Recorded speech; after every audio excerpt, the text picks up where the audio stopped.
Hi guys, and welcome to Real Food. Join me today for a Twin Peaks wrap-up video where I answer questions on season 1 and 2 and speculate just a little on season 3.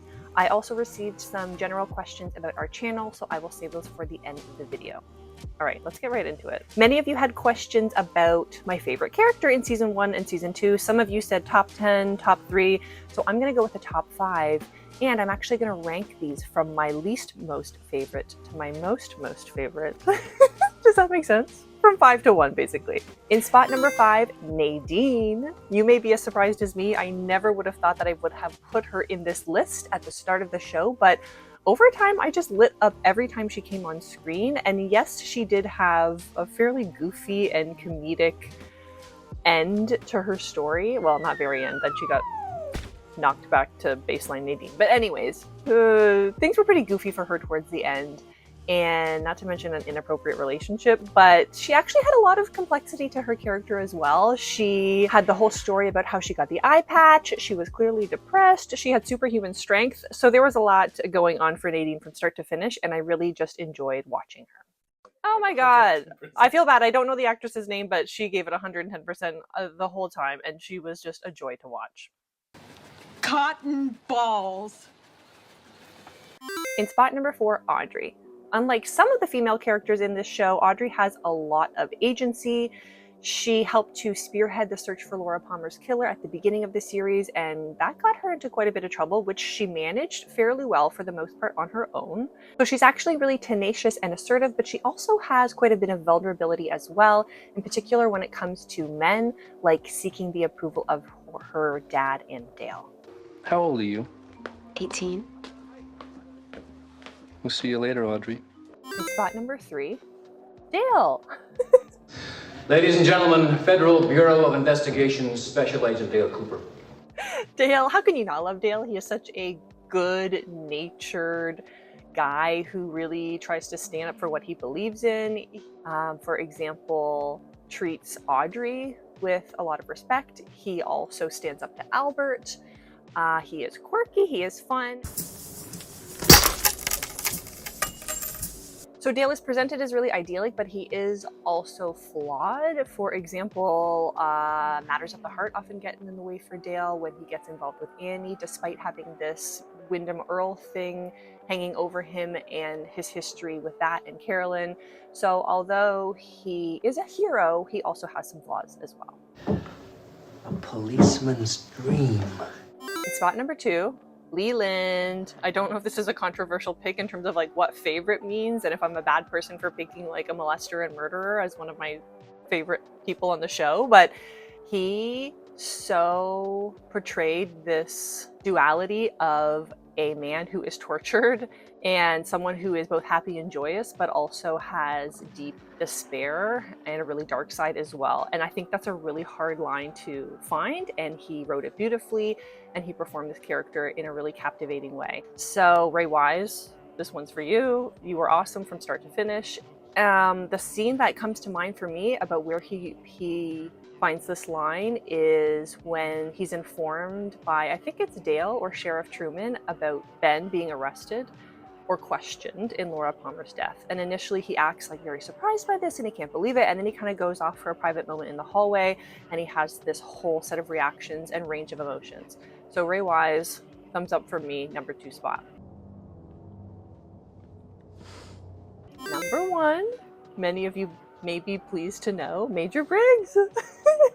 Major Briggs is my absolute favorite character for a man that presents as very like stoic. Underneath, he's actually a really understanding, open-minded, caring character.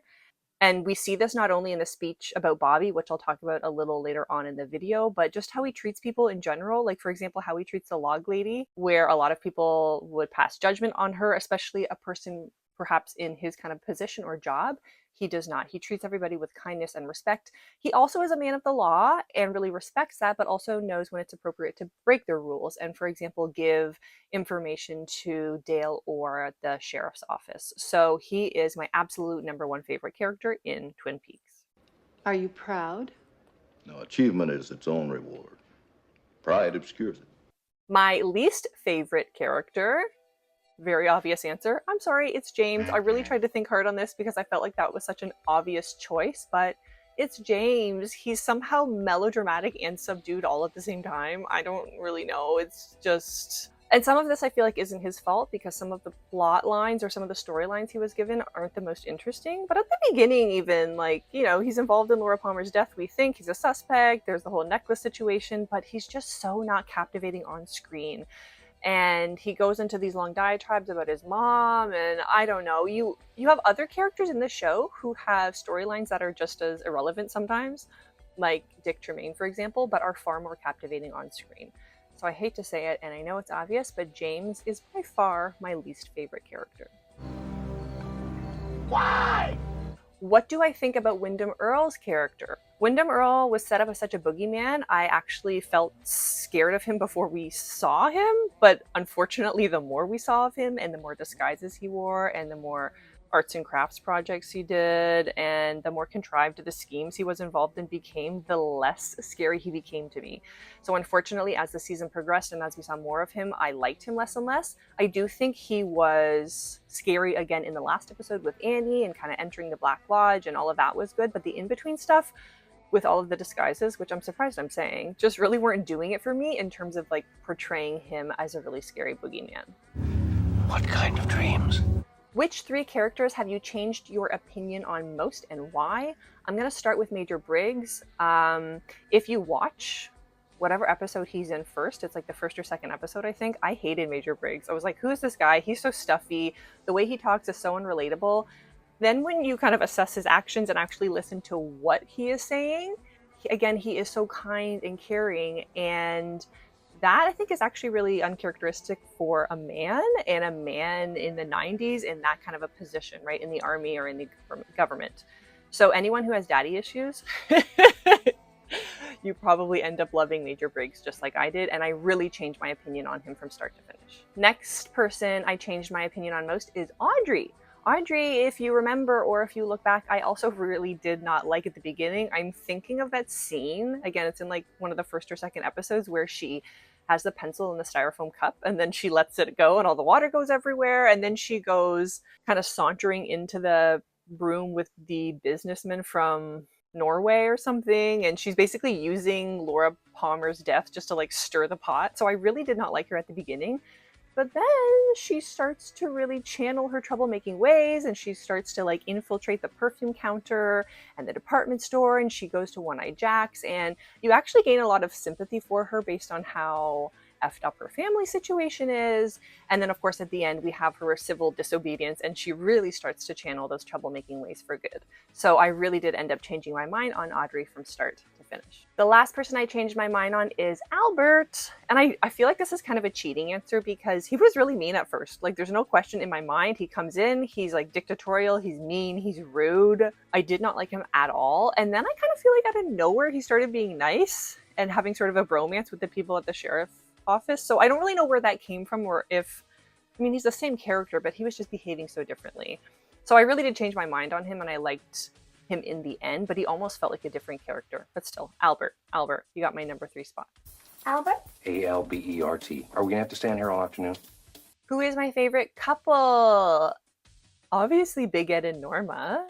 I know they're not like really together, but they're kind of together and they should be together. So I count them as my favorite couple, and you want them so badly to be together. And you never really get to see that. But either way, they're together in my head canon. So Big Ed and Norma, my favorite couple. Which 3 secondary characters did I wish I had seen more of? Log Lady, the Log Lady. How do you not have more questions about the Log Lady? We actually did not see her very much, but when she did appear on screen, she provided really pivotal information. So of course I want to see more of her. I have so many questions. I have so many questions about what her life is like day to day. And just that little snippet we got at her cabin when Dale and the sheriff, and there's a couple more people there, Hawk, I think, they go and have like tea and cookies at her like cottage or cabin. And it was just such a fun and quirky scene. So of course I would have loved to see more of the Log Lady. Yeah, she was abducted by aliens or something, and we never really dig into that. Something mysterious and supernatural happened to her. She has some weird brand or tattoo or something. And we don't really find out more about that. So not only does she have supernatural dealings, her husband is in a log. I have so many questions. Somebody else I would have loved to see more of is Pete. Pete, I again would just light up every time Pete would come on screen. The way he says things, his line delivery is so unique. It made me smile every time.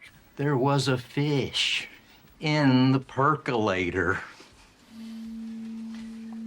And he is very like simple in a way and kind, but he's also kind of like, there's some complicated things going on underneath. Like, what is this relationship with you and Catherine? She treats you like garbage, but you still love her very dearly. And then you also have this weird obsession with Josie. So there's a lot going on there. I would have loved to see more of him. The last person I'm going to add to this list is Denise. Denise, what a surprise to see Denise in this show. I have so many questions about Denise's backstory, but I also loved her dynamic with the people at the sheriff's office and the FBI and just the people of Twin Peaks. So I really would have loved to see more of Denise in the day-to-day goings-on in Twin Peaks.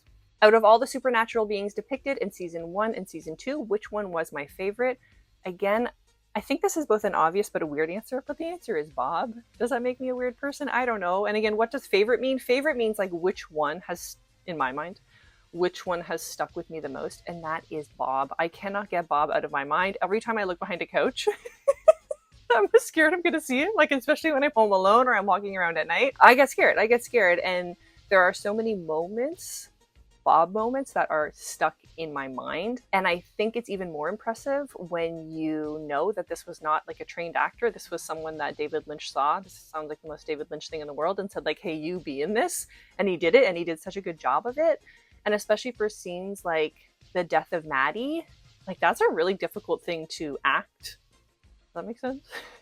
It's a really difficult thing to do, even for a trained actor. And here you have this man who's just been kind of catapulted into it, and he does a phenomenal job. So hands down, I think Bob wins this prize for me. A lot of you also asked, what are my favorite moments or scenes in Twin Peaks? And again, I'm going to do a list of 5 and rate them from 5 to 1. And I don't know, again, if I'm kind of cheating. Some of these scenes might go on longer than others, but it's my list, so I'm going to do what I want. Okay, Leland dying, season 2, episode 9. This was a really terrifying, touching, sad scene where Leland is confessing that he is Laura's killer, and he's killed these other women as well. Well, I guess just Teresa, and assaulted Ronette. And he's talking about his encounter with Bob as a young person and how he let him in. But then he's talking about how Laura was stronger than him and didn't let him in. And Dale is trying to comfort Leland. And then he dies, and there's every range of emotion, and there's Twin Peaks music playing in the background, and it is just a scene that will stick with me forever. In spot number 4, season 2, episode 1, the moment between Bobby and Major Briggs. I said it before, anyone who has daddy issues, this will speak to you and really just hit you in the feels. I mean, such a touching speech that is delivered by a man like Major Briggs, who is very stoic. It means a lot. And to have a parent express such kind and thoughtful words towards a child, I mean, how can you not cry? Not to mention, if you have any fascination with visions and dreams, he goes into that whole piece as well. So this was a really memorable moment. Also for Bobby's reaction, Bobby gets teared up as well. So just a really touching moment overall. We embraced a warm and loving embrace. Nothing was held.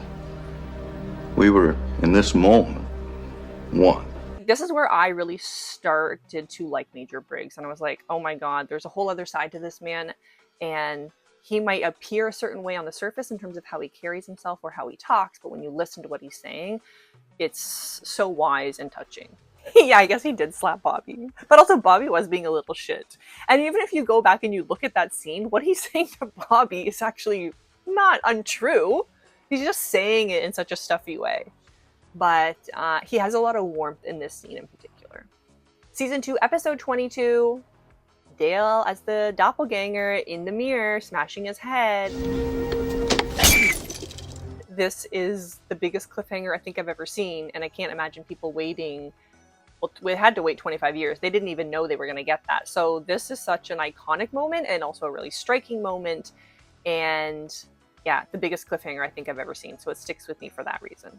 Yeah, the whole time, it's true. The whole time, if you notice, I'm waiting for Bob to come back and possess someone. So the fact that he comes back in this last episode, well, second last episode, but really the last episode, And then the fact that he is seemingly involved with Dale somehow, I'm not sure how. Is he possessed Dale? I don't know. We won't get into that yet. But yeah, of course, this was a big moment for me because I have been terrified of Bob the second he appeared on screen and have been waiting for him to possess somebody else. How's Annie? How's Annie?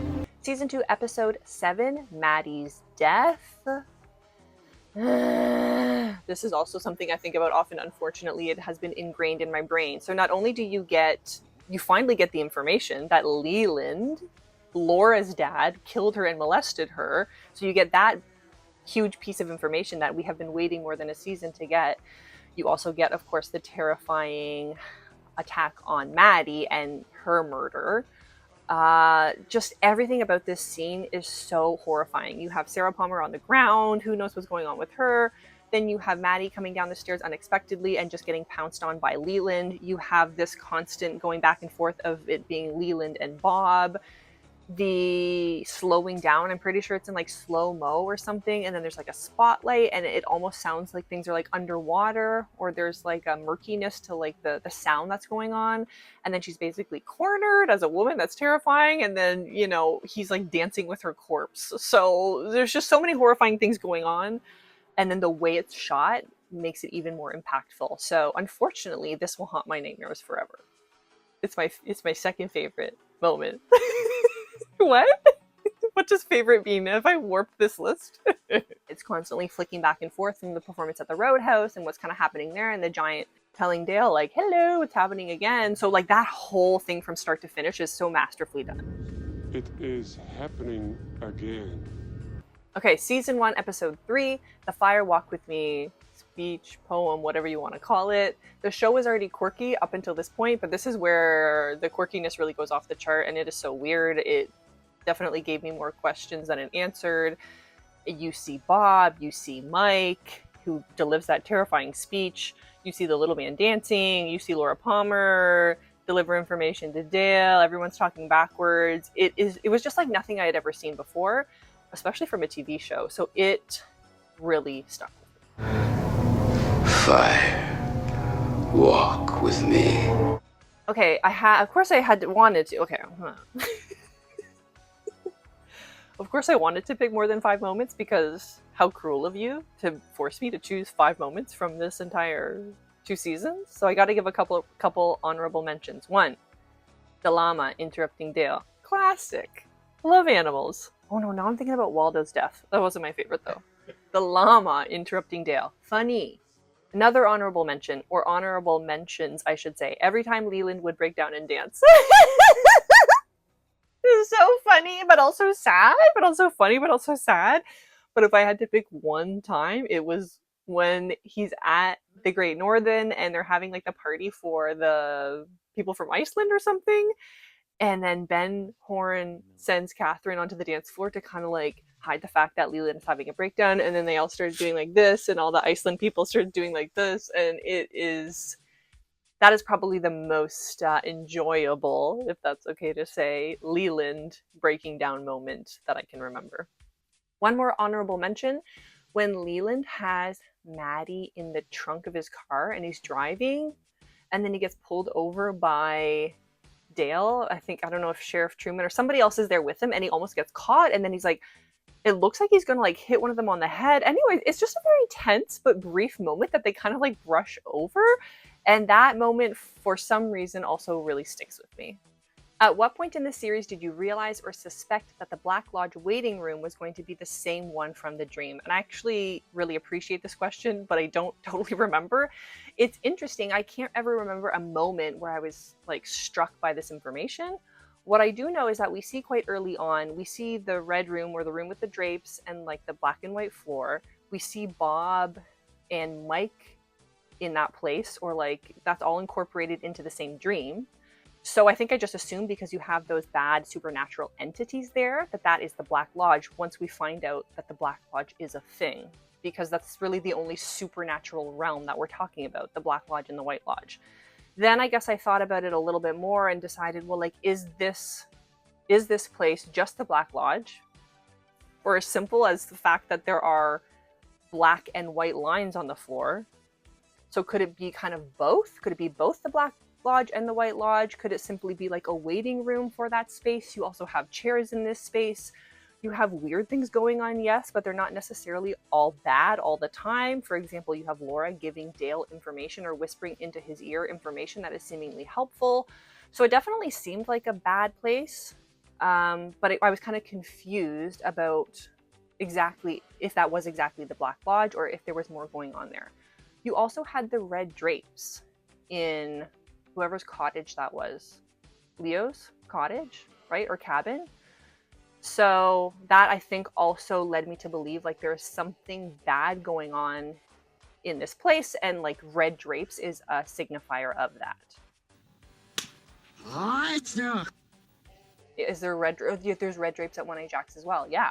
So it's interesting, that never really struck me, but when I read the question, I'm like, yeah, clearly I did assume that the place we were seeing in Dale's dreams was somehow associated with the Black Lodge, but I wasn't totally convinced that that space was simply the Black Lodge. Yeah, Hawk also makes reference to this idea of like having to go to this space.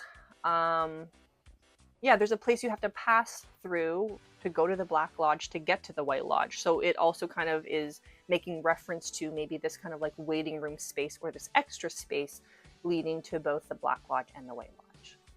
All right, somebody also asked, what is my favorite episode? Season 2, episode 7. You have a lot of appearances in this episode, and a lot also happens. So you get appearances by Gordon Cole, the Log Lady, Julie Cruz sings a song. You have Mr. Tojimata. I'm sure I'm saying that wrong. You have the character that Catherine plays, and we find out in that episode that Catherine actually is that person in disguise. You also have the milkman, you have the giant, and you have Bob, all in that one episode. A lot actually happens in that episode as well. So Harold dies by suicide. Ben admits to being in love with Laura, which is really weird, and then gets arrested under like question or suspicion of her murder. And then Maddie dies, and we find out that Leland is the murderer. So it is jam-packed. And for that reason, it is my favorite episode. Oh yeah, I probably cried in that episode too. Yeah, I mean, I cried in a couple of them, but you're right. Like this one was really upsetting to me. With Julie Cruz singing, I mean, like we talked about, it's that whole part of the ending where Maddie is getting murdered. You have the scene at the Roadhouse. Stupid Julie Cruz is moving me with her haunting voice, and it's all coming together. And yeah, what would I have expected if season 3 immediately followed season 2?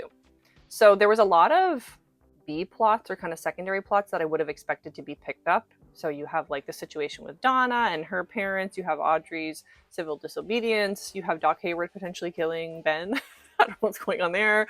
Anyways, I won't go into all those details, but I would have expected like a pickup of most of those things. I also would have expected them to carry on this idea of like Dale's doppelganger.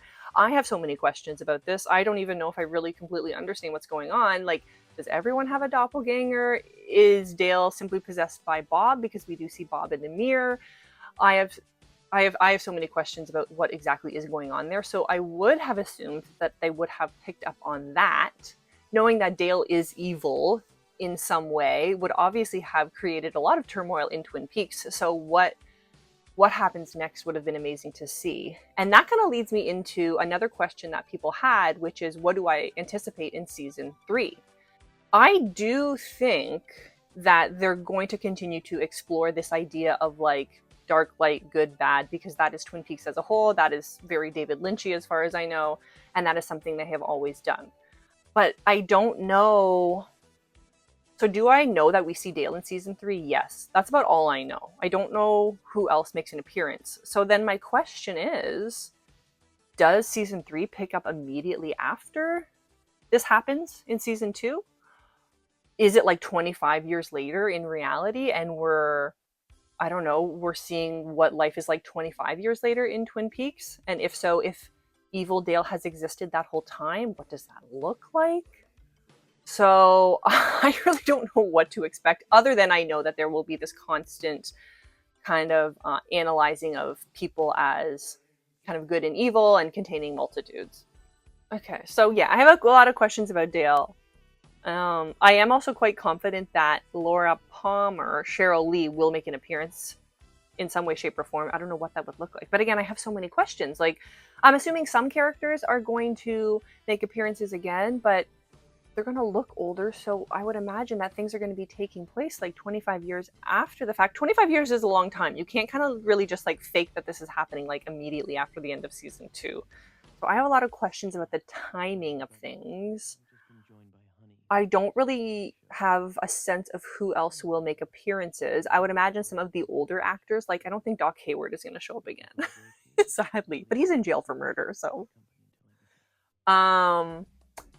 And then in terms of like what actually happens, I don't know. Like I said, my general sense is just like this exploration of that duality within human beings. But like, and people have said like, don't even bother trying to guess what happens.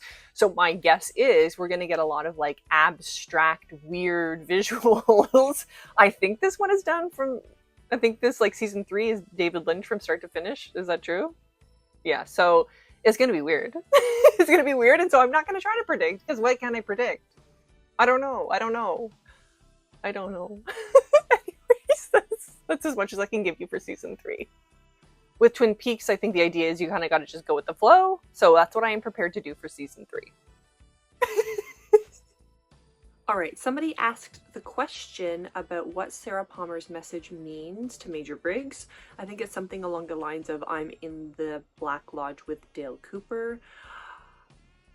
I mean, this is a really good question, actually, because it kind of like struck me in the moment, but then there was so much else happening after that, it kind of came and went from my brain. I wonder, it could be a number of people, right? Like, it could be Laura Palmer, it could be Leland, it could be any other number of people in the Black Lodge. It could be also like the Black Lodge in general, I wondered. We know that Major Briggs already has this connection to kind of the supernatural, the Black Lodge. So is it like a trap from the Black Lodge to try and lure him there? These are all of the possibilities that I'm kind of mulling over. I think most likely what I believe is that it is a trap to get him there. I don't think it's any one entity in the Black Lodge specifically. I think it is, for some reason, the Black Lodge trying to lure Major Briggs there. All right, so those are all the questions related to Twin Peaks. Now I have some more general questions about our channel. The first one is, are we producing episodes ahead of time? We had a little bit of a headway, but then, you know, life happens. You all get that. And now we're not, and it really is a week-to-week process. Our hope is to get a little bit ahead of things so we can do things perhaps like Patreon, but we are definitely not there yet. So stay tuned, and you have been, but please continue to be patient. All right, the next question is, what is the thought and recording process of what goes into the introductions? Clearly you have a certification in filmmaking or something of the art form. Okay, so both my co-creator and I met at a movie theater, so we are both fans of cinema. We both really enjoy being creative as well, but have different outlets for that.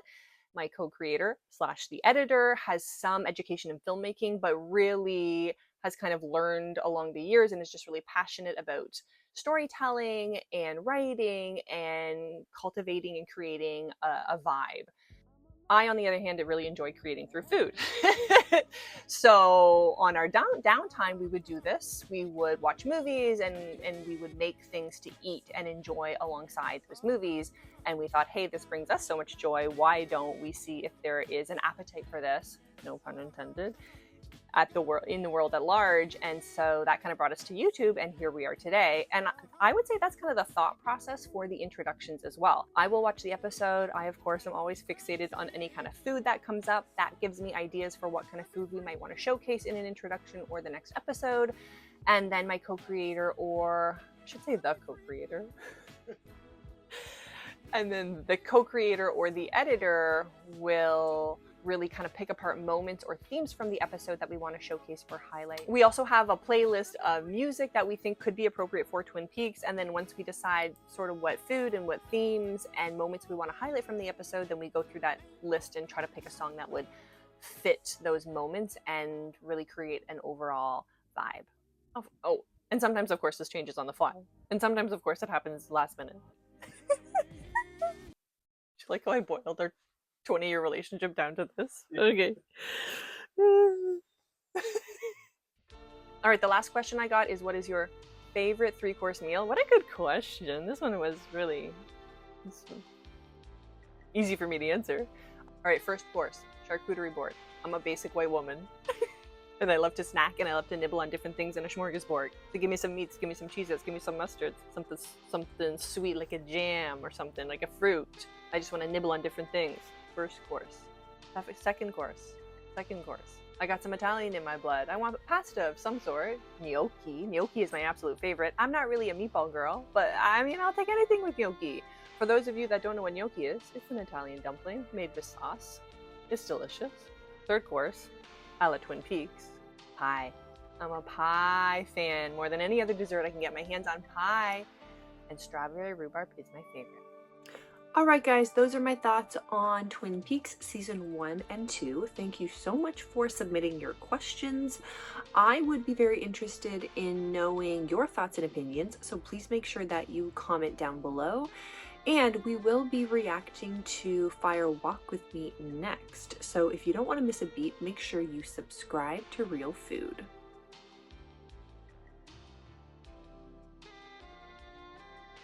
I don't need to see anymore. I really don't need to see anymore. Bye. I'm going now. I'm going away now forever.